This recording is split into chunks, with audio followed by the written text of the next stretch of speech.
খালেদা জিয়ার জন্য রাষ্ট্রীয় শোকের কারণে আয়োজন সীমিত হলেও বছরের প্রথম দিনে নতুন বই পেয়েছে প্রাথমিকের শিক্ষার্থীরা। উপদেষ্টা ডাক্তার বিধান রঞ্জন রায় পোদ্দার জানালেন, এবার শতভাগ মানসম্মত বই তুলে দেওয়া হচ্ছে প্রাথমিকের শিক্ষার্থীদের। অন্যদিকে 7 আর 8 এর বই না আসায় মাধ্যমিকের সবার হাতে উঠছে না নতুন বই। বছরের প্রথম দিনে শিক্ষার্থীদের হাতে নতুন বই জাগায় নতুন আশা। আর তাই তো নতুন বইয়ের গন্ধে মাতোয়ারা এই ক্ষুদে শিক্ষার্থীরা। কোমল কণ্ঠে জাতীয় সঙ্গীতের মধ্য দিয়ে রাজধানীর আবুল বাশার সরকারি প্রাথমিক বিদ্যালয়ে শুরু হয় বই বিতরণ।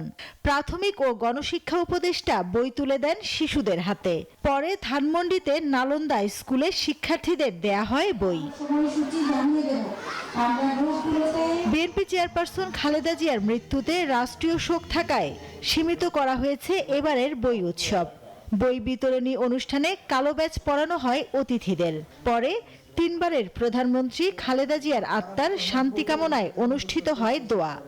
প্রাথমিক ও গণশিক্ষা উপদেষ্টা ডাক্তার বিধান রঞ্জন রায় পোদ্দার বলেন, এবার শতভাগ মানসম্মত বই তুলে দেয়া হচ্ছে প্রাথমিকের শিক্ষার্থীদের। প্রাথমিক শিক্ষার্থীদের শতভাগ বই বিতরণ করতে পারছি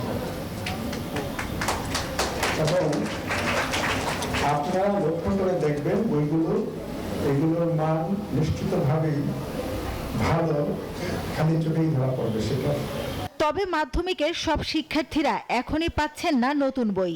শিক্ষকরা জানান, এখনো স্কুলগুলোতে আসেনি 7 ও 8 এর কোনো বই। 7 এবং 8 দুইটা ক্লাসের গ্যাপ আছে, আর বাদবাকি মোটামুটি অনেকাংশে পেয়ে গেছি ইনশাআল্লাহ। নতুন বই হাতে পেয়ে শিক্ষার্থীরা বলছে এই দিনটির জন্য অপেক্ষা করে তারা। খুব এক্সাইটেড ফিল করছে যে বাড়িতে গিয়ে আমি বইগুলোর ঘ্রাণ শুকে দেখবো, নতুন কিছু জানবো, নতুন ভাবে জীবনটা শুরু করব। ক্লাস 4 এর বই পেয়েছি, অনেক মজা লাগছে।